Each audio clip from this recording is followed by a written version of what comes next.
नाज़रीन इकराम, Russian archaeologist ने वादी काफ की खुदाई के दौरान इंतहाई कदीम एक लकड़ी की तख्ती दरियाफ्त की है। ये तख्ती 5000 साल का तवील अरसा गुजर जाने के बावजूद अब तक सही सालम हालत में मौजूद है।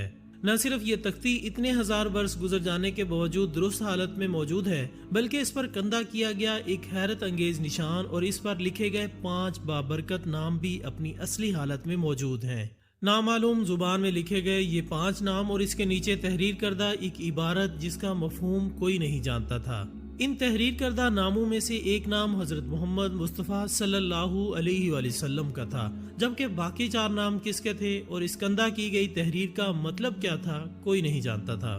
आखिरकार चीनी माहिरीन लिसानियात और रूस के दीगर माहिरीन ने बड़ी तगदो के बाद इन नामों और इस तहरीर का मतलब जानने में कामयाब हो गए, और जब इन नामों और इस तहरीर का मतलब को इंग्लिश जुबान में शाया किया गया तो तमाम दुनिया हैरान रह गई और मॉस्को के अजायब घर में रखी गई ये तख्ती को देखने के लिए तमाम दुनिया के सयाह आने लगे, क्योंकि हर कोई जानता था कि इन नामों और इस हैरान कुन तहरीर को इस हैरत अंगेज जगह पर लगाने का मकसद क्या था।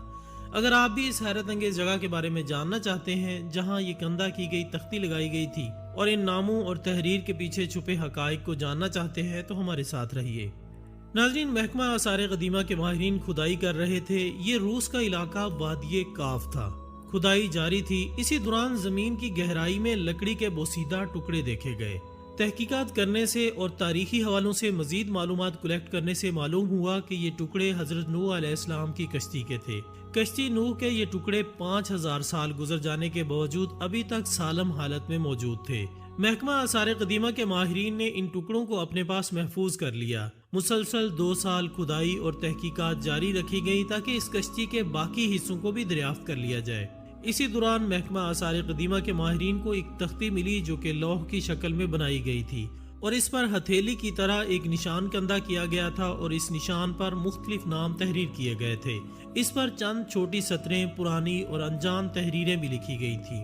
ये तख्ती 14 इंच लंबी और 10 इंच चौड़ी थी।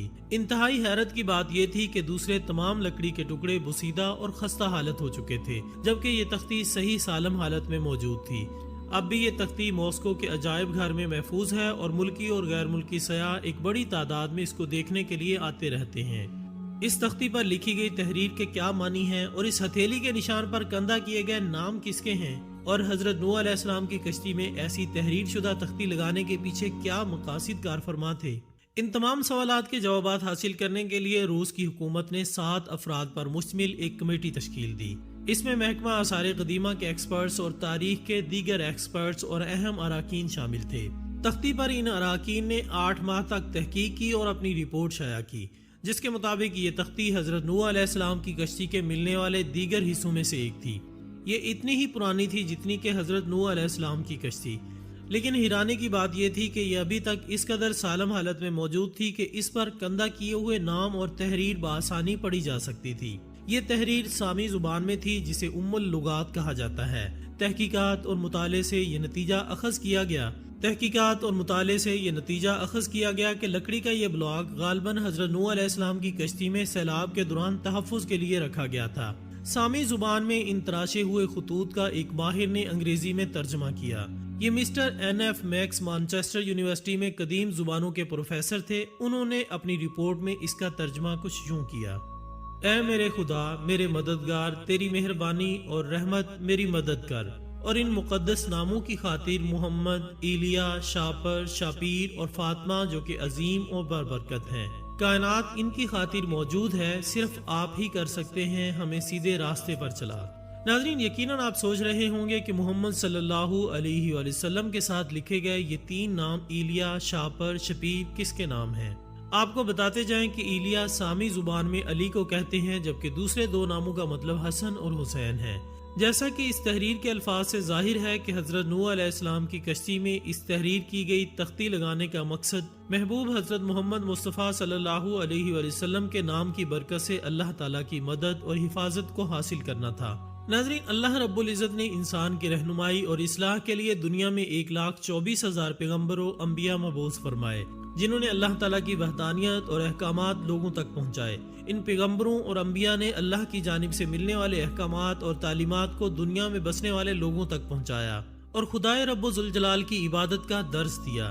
دنیا میں بھیجے جانے والے انبیاء کرام کی طویل داستان ہے جنہوں نے لوگوں کو صراط مستقیم پر لانے کی انتھک جد و جہد کی اور رب ذوالجلال کا پیغام پہنچانے کی کوشش کی۔ حضرت نوح علیہ السلام کا تعلق حضرت آدم علیہ السلام کی 9ویں یا 10ویں پشت سے ہے، جبکہ شجرہ نسب کے حساب سے آپ حضرت ادریس علیہ السلام کے پڑپوتے بھی ہیں۔ آپ علیہ السلام نے اپنی امت کے لوگوں کو حسن عقائد اور اصلاح اعمال کی طرف 900 سال تک راغب کیا، جن میں سے صرف 80 لوگ ایمان لائے۔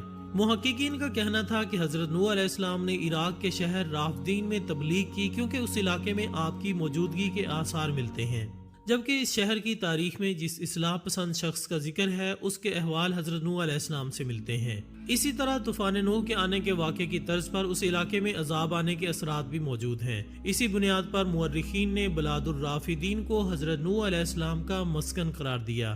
جب حضرت نوح علیہ السلام اپنی قوم سے مایوس ہو گئے تو خدائے رب ذوالجلال نے حضرت نوح علیہ السلام کو ایک کشتی بنانے کا حکم دیا، جو کہ انہوں نے تیار کی، اور طوفان میں وہی کشتی اہل حق کو محفوظ رکھنے میں کام آئی، جبکہ دنیا کے جو لوگ بھی آپ کی تعلیمات پر ایمان نہیں لائے تھے وہ تباہ ہو گئے۔ چینی ماہرین کا کہنا ہے کہ وہ یقین کے ساتھ یہ بات کہہ سکتے ہیں کہ یہ کشتی نوح علیہ السلام کے استعمال میں رہنے والی کشتی ہے، جو انہوں نے 4800 سال پہلے اللہ تعالیٰ کے حکم سے بنائی تھی۔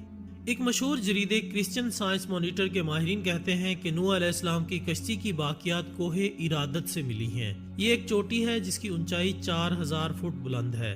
حضرت نوح علیہ السلام کی کشتی 300 گز لمبی، 50 گز چوڑی اور 300 گز اونچی تھی، جو کہ 6 ماہ 8 دن تک پانی پر تیرتی رہی اور 10 محرم الحرام کو جودی پہاڑ پر ٹھہری اور پھر آپ اپنی قوم کے ساتھ نیچے اتر آئے۔ مسلم محققین کے مطابق کشتی کے رکنے کا مقام جودی پہاڑ تھی، جو کہ کوہ ارادت کا حصہ ہے۔ یہ علاقہ جزیرہ ابن عمر کے قریب ہی واقع ہے۔ اس کشتی کی 3 منزلیں ہیں جو کہ کئی میٹر برف کے نیچے دبی رہیں۔ مورخین کا یہ بھی کہنا ہے کہ جب پانی کم ہوا تو حضرت نوح علیہ السلام نے خسران شہر آباد فرمایا اور مسجد تعمیر کی جسے سمانین کے نام سے جانا جاتا ہے۔ حضرت نوح علیہ السلام کا مزار مبارک لبنان میں واقع ہے۔ نام محمد صلی اللہ علیہ وآلہ وسلم سے آراستہ کی گئی اس تختی کے ملنے سے یہ بات واضح ہو گئی ہے کہ حضرت نوح علیہ السلام نبی پاک صلی اللہ علیہ وآلہ وسلم کی آمد سے ہزاروں برس پہلے اس حقیقت سے واقف تھے کہ حضرت محمد صلی اللہ علیہ وآلہ وسلم اور ان کے اہل بیت اللہ تعالیٰ کے نزدیک کس قدر محبوب ہیں۔ نام محمد سے آراستہ کی گئی یہ تختی اس میں لکھی گئی تحریر سے جہاں مسلمانوں کے ایمان میں اضافہ ہوتا ہے، وہاں یہ تختی اہل کتاب کے لیے بھی سبق آموز ہے کہ جس نبی کی آمد کے وہ منتظر ہیں وہ در حقیقت حضرت محمد صلی اللہ علیہ وآلہ وسلم ہی ہیں، اور جس حقیقت کو وہ الہامی کتابوں میں تحریف کر کے چھپانے کی کوشش کرتے ہیں، اس تختی کے ملنے سے وہ حقیقت تمام دنیا کے سامنے بے نقاب ہو چکی ہے۔ تو دوستو، یہ تھی ہماری آج کی ویڈیو۔ ہم امید کرتے ہیں کہ آپ کو یہ ویڈیو ضرور پسند آئی ہوگی۔ انشاءاللہ بہت جلد ہم دوبارہ حاضر ہوں گے ایک اور اچھی سی ویڈیو کے ساتھ۔ تب تک اپنا، دوستوں، رشتہ داروں اور گردنواہ کے تمام لوگوں کا بہت خیال رکھیے گا۔ اللہ حافظ۔